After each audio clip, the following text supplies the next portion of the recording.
Welcome to another episode of Women Investing in Women. Robin and I are thrilled to bring you another insightful and deeply meaningful conversation with an inspiring woman who is truly taking the time to invest in others and who has the courage to lean in and allow other women to help her as well. Week after week, we showcase women who bring their stories and their vision and their impact to the forefront. Take it away, Robin. Wonderful. I am so thrilled to bring Carey Conley to you. I met Carey really just a couple of months ago at a women's retreat. Carey has spent many years in Arbonne, which absolutely helps women, and then has developed other businesses and helping other women develop their businesses. And I was so inspired by her and just impressed with what an amazing person that she was. I said, oh my gosh, we've got to have her on our show. And so, Carey, why don't you tell us a little bit about your primary focus now is helping women develop a clear vision of what they want in their life, and especially if they are entrepreneurs. So tell us more about what got you into helping women develop a clear vision for their life and especially their business. Well, thank you guys both for having me, first of all. It's an honor to be here. And it's quite a story, quite a journey, actually. I wrote my first vision out on paper when I was in my late 20s because I was not doing the 9-to-5 thing very well. And I had a mentor tell me that I really needed to figure out what I wanted my life to look like so that I could create my own business around that. And so I wrote out very clearly everything I wanted my life to look like. And one of those things was that I knew that I wanted to be able to work from home when we were starting our family, and didn't know what I was going to do. But 2 years later, after having my son, and I was 5 months pregnant with my daughters when I was introduced to Arbonne, as you mentioned, and I jumped all in and built a really big team while I was raising my kids. And one of the things that I had to teach all of these women, first and foremost, was how to have a very powerful vision for their own life. Because I knew, you guys, that if they didn't have that, they were going to quit. Because being an entrepreneur is not easy. I knew that if they didn't have a really clear why and a big enough vision, they were going to, get really, really dejected with all the rejection and people not wanting to do what they were saying they were going to do. So I unofficially have been teaching it for over 30 years. And then 10 years ago, I decided to create my own curriculum called Vision is Victory. It's actually my first workbook, and started teaching little workshops on how to write your vision on paper like you've never done before. And organically, what happened is I ended up for almost 8 years coaching mostly female-based entrepreneurs how to write a vision on paper so that they could create a money-making game plan. Because most of them, I found out, were running kind of really expensive hobbies. Really busy, but not getting anywhere, right? So I did that for a long time. Now my focus is not only continuing to work with entrepreneurs, but I'm very focused on helping young adults in this world have a clear vision for their life. It's no secret that they are kind of really struggling in a tough world. So I'm building a community called Vision is Victory for them as well. Thank you. That is such an important place to start. From my experience, I have seen that even in an organization that is established, when there is no vision, there is no destination, so there is only confusion. Right. And everybody tries to go someplace, but that someplace is not the unified place the whole organization needs to go, right? Yeah. So vision is such an important thing for an individual entrepreneur, for an organization, as well as a community and a country.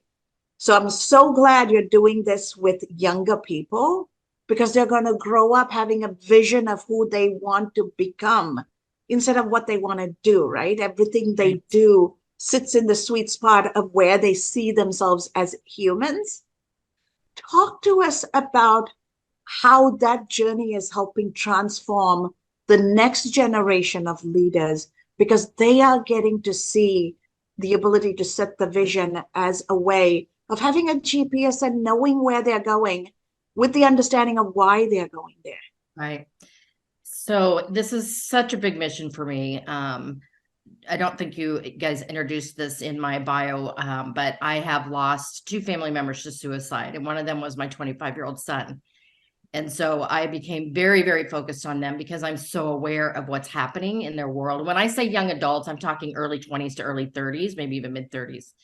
I think this is a gap right here of some people that are getting out into the workforce and not feeling really fulfilled and not knowing why they're doing what they're doing.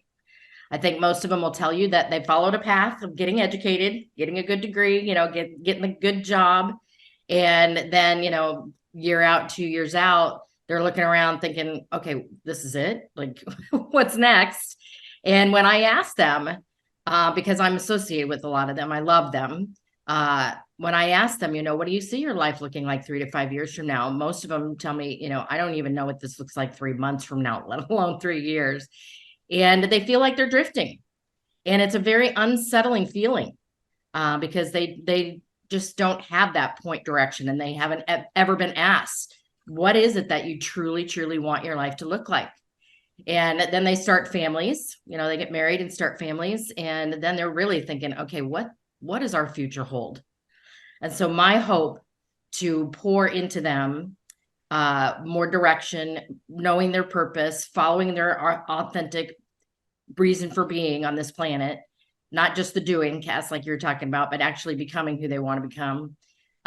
They will lead themselves a lot more fully and be able to teach their children that as well. So it's a legacy building thing that I'm hoping to launch.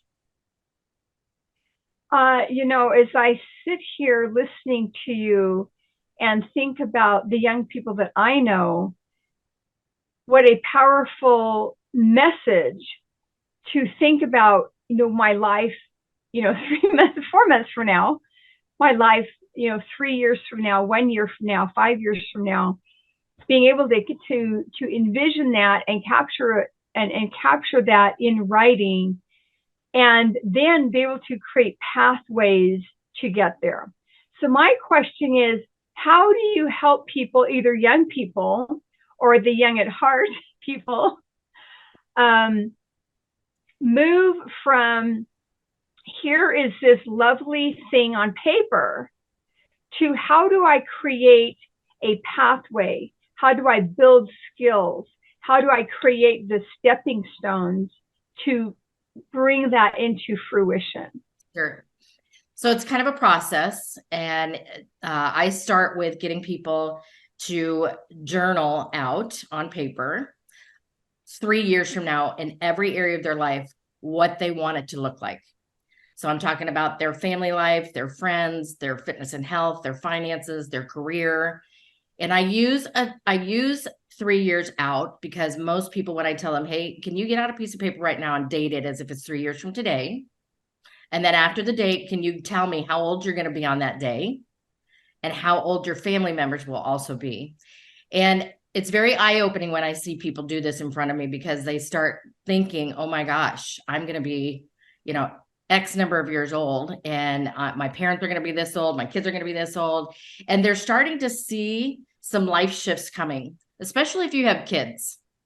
When I was raising my kids and I was building my Arbonne business, I had 3-year milestone goals, you guys, because about every 3 years with my kids growing up, we were going to have a shift in our family dynamic, them starting school, them, eventually getting into higher grades and, academics and sports and all the stuff. So I saw things coming that I wanted to prepare for. So with the 3-year vision of what we wanted our family life to look like, I was able to reverse engineer down into very concrete 1-year goals. So I could put on paper, okay, if this is where we see our life in 3 years from now, I know, for example, what my goals need to be in the area of finances by this time next year to move in the direction. So I get them to break it down, Robin, into bite-sized goals, just baby steps, because I don't want them to look at the 3-year vision and get so overwhelmed with it that they don't do anything, right? So one of the very first women that I coached was my best friend. And out of college, she went into the hotel industry and did very, very well, very successful, great career. But she was traveling 32 weeks out of the year and wanted to be able to move home and be near her aging parents. And she said, one of the things I'm thinking about looking into is real estate. And I said, if that's where you think you want to go, can you just take a baby step next month and talk to a realtor about what they do? Right? Just take baby steps. That is such important guidance, because when we take baby steps, we learn not to worry about what's down the horizon, but we get the courage to take the next baby step and the next baby step, right? So I love how you are creating habits, and the habits are going to propel them towards their vision. Right. As you work with this 24 to 30-year-old, young people who are entering their career and trying to find their way to what they want to become in their professional adult life, do you find that any particular community is approaching this differently from the others? Are you seeing any best practices from some communities that we can instill in others? The reason I'm asking this is I'm the executive director of Equip Our Kids, and we work with K through 12 students across the United States, all 50 states. Mm-hmm. And we are continuously looking for ways to identify the opportunity in different pockets, because we can't have one size fits all resolutions. So I'm curious to see, as you work with different communities, is any one community doing something a little differently that is giving their children an edge, and is there best practices we can take and lift and shift into others? That's a really big question, Cass, that I am just now learning about this much of. There are organizations that have been created. I'm going to just mention one that I got introduced to 2 years ago, Robin, at the same retreat you and I went to in Dallas. I met a woman there who introduced me to the co-founder of an organization called CAYS, Community. Let me get this right. Community Alliance for Youth Success. It's in San Diego, and it's been around for about 12 years now. And it's curriculum that has been created by this woman. And she co-founder with Stedman Graham, Oprah's partner, by the way. And this curriculum they bring into the schools to teach kids about vision, why they matter, having a purpose. And so I have gotten kind of involved in that organization. There are lots of them popping up now that are trying to get into the schools. This is not an easy thing, because this educational system we have has been, the way it is structured, has been in place for so long that it's hard to change that around. But they are aware. I think the schools are becoming more and more aware that we don't need to just teach them how to be something. We need to start teaching them how to be the authentic, purposeful person that they were put on this earth to be, right? So I'm encouraged that there are a lot of organizations like this that are popping up. When you look at children, obviously what is impacting them is their parents. And so for adult women, be it young women or older women, how are you finding, what are some of the challenges that you're facing in helping them create, in addition to your obviously sound advice of taking baby steps, but what are some of the other things that you have found help women break through the mindset of I can't do it, or I'm not enough, or I don't know what I'm doing? How do you help women kind of either make the leap or make the breakthrough, however you want to phrase it, where they feel that they can do some of these things? Such a good question, Robin, because as I mentioned, I've facilitated this workshop now in front of thousands of people. And depending on the length of the workshop, I actually give them a span of time to write their vision on paper. And after we write the vision, I start dialoguing with them, and I ask them, okay, how do you feel now that you wrote that? And I get a lot of positive comments. This is great. I feel hopeful. I'm excited about it. I can see, where I want to go a little bit more clearly. But then I also get all the comments like, I'm a little anxious about this. I don't know where to start.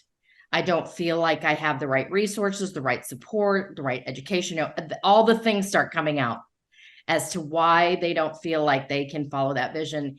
And I have to tell you that it's all belief, right? It's nothing really that we can't get up over. And so I talk a lot about understanding it's never going to be the perfect circumstance for you to go after your vision. You just have to get started. And you have to, this is a big thing I teach, you have to make sure that you get around the right people who can support you while you're going through it. You know, the biggest reasons I was successful in Arbonne was not because I knew what to do or how to do it and was consistent, which I was. The biggest reason was that I had a community of women around me that reminded me every single day to keep going. They were the ones that on the days that I wanted to quit were the people who said, we're not letting you go down today. So if you aren't in a community or around other people that can support you while you're working through those obstacles, that is really important. I want to build on that, Carey. So as you are working with youngsters and parents are around, they're still having an influential role in their lives. What can parents do differently as part of parenting to give some of these life skills to the children? And the reason I ask that is I was raised in another part of the world. We're raised very differently. Mm-hmm. And we can get on a plane as a teenager and go to a country and learn a new language and figure things out on our own because we were raised to be that strong and resilient and have the knowledge that if I lean into people, people are going to catch me, right? Yes. And the West doesn't always think that way. They're always stranger danger. Yes. You're number one. So we say so many things to children to raise them a certain way. And then we are putting them in a mixed message situation as they become young adults. And I find that as a traumatic experience for young people when they shift from school to work.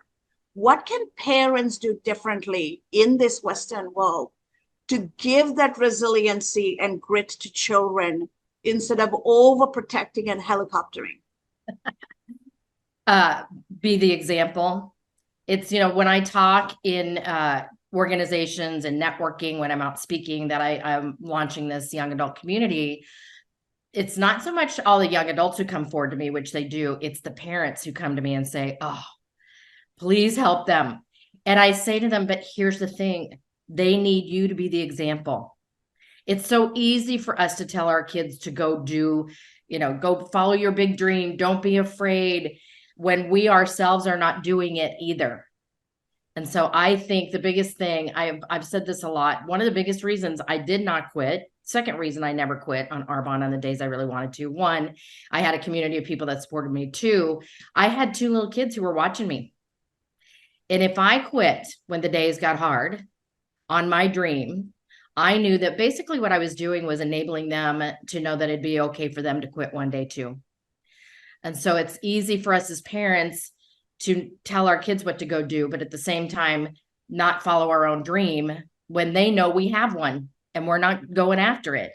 So I think the first step is that we've got to be the example, right? We've got to show them what it looks like to follow our own purpose and get up over the fear. Yeah, this is a very interesting notion that you're bringing up. The notion of perseverance, the notion of grit, the notion of persistence. And I'm chuckling a little bit because I took Angela Duckworth, she wrote the book Grit, her grit scale, and I was like, 11 on a scale of 1 to 10. But there's also the notion of pivoting. When do you see something that I've been working for, it's not working? And I need to pivot. How do we differentiate between just quitting and pivoting in a way that's intelligent and appropriate for whatever is going on in our life?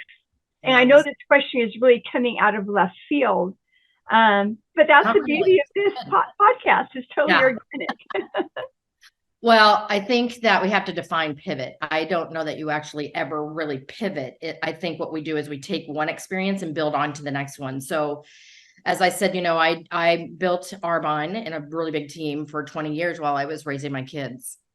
And then when we became empty nesters about 10 years ago was when I decided to take all the experience that I had learned growing a team and create this curriculum for the public because I was ready to expand, right?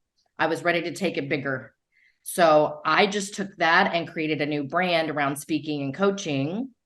And that grew into me then moving that experience into coaching, like I said, mostly female-based entrepreneurs.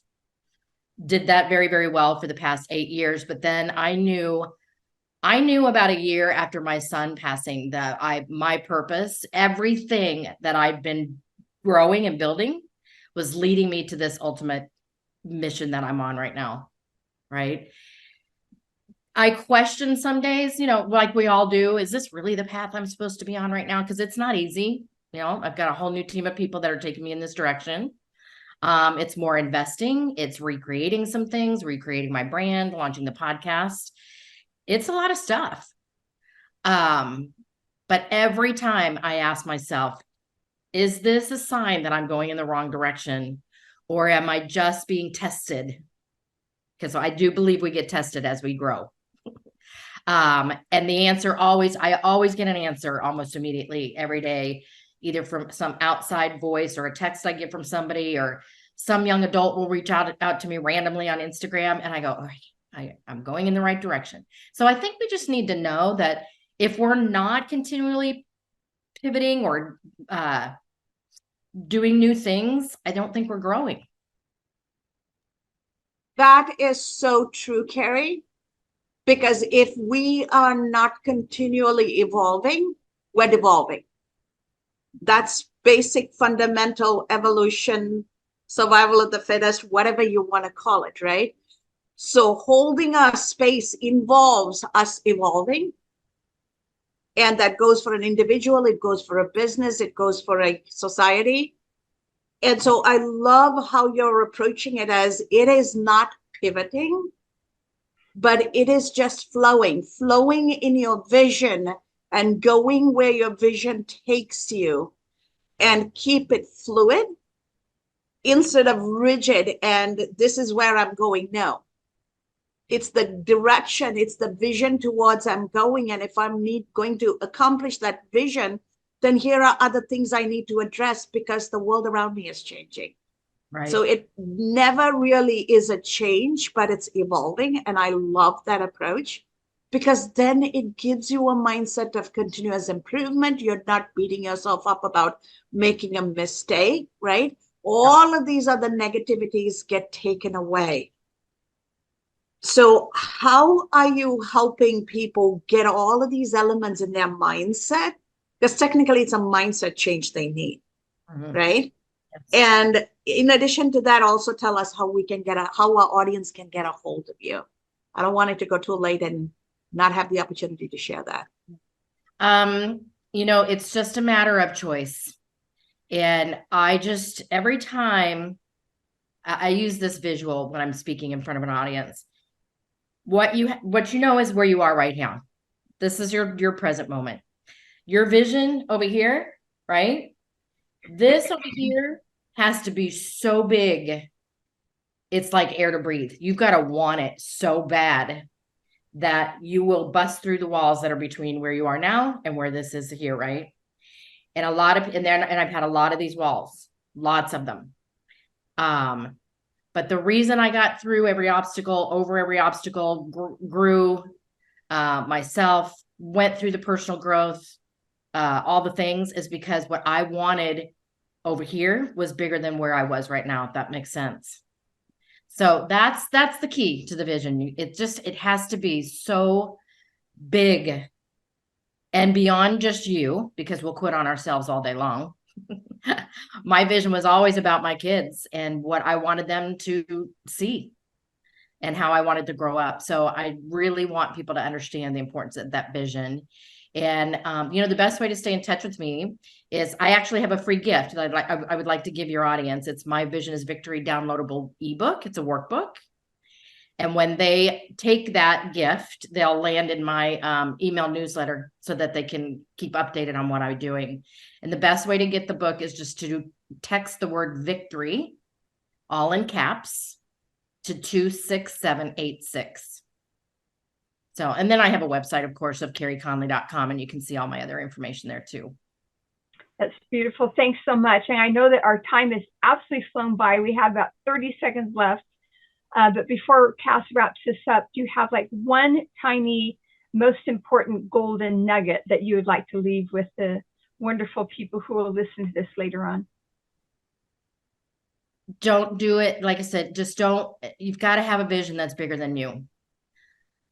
Go beyond just, the material things that you want or the lifestyle that you want. It has to be bigger than you. Everything I'm doing right now has nothing to do with me or lifestyle or anything. It has to do with, especially because of my age, you guys. I'm now all about wanting to leave a legacy and a powerful one. So go beyond yourself. Beautiful. Thank you so much for making the time to have this conversation. An important conversation as we enter a new year. And we appreciate you making the time. We appreciate you being a part of Women Investing in Women community. And we invite you to stay engaged and help other women as we continue to build this community. And to our audience out there, you heard what Carey just mentioned. Think about what your vision for your life is. What is your life purpose? What do you want your life to stand for? Because ultimately, as Gandhi said, our life is our message, not what we say. How we live becomes our message. So think about what you want your life to mean and what vision you see that to be. And then make that your mission, make that your call to action. And then find the right people to help you get there, because the help is there. Even in this community, reach to us. We will get you the help you need, because unless every person finds their purpose, finds their vision, and lives their full life, we're not going to build a society that is full and joyful and healed. So go out there and get the tools to build your vision and live, truly live your vision.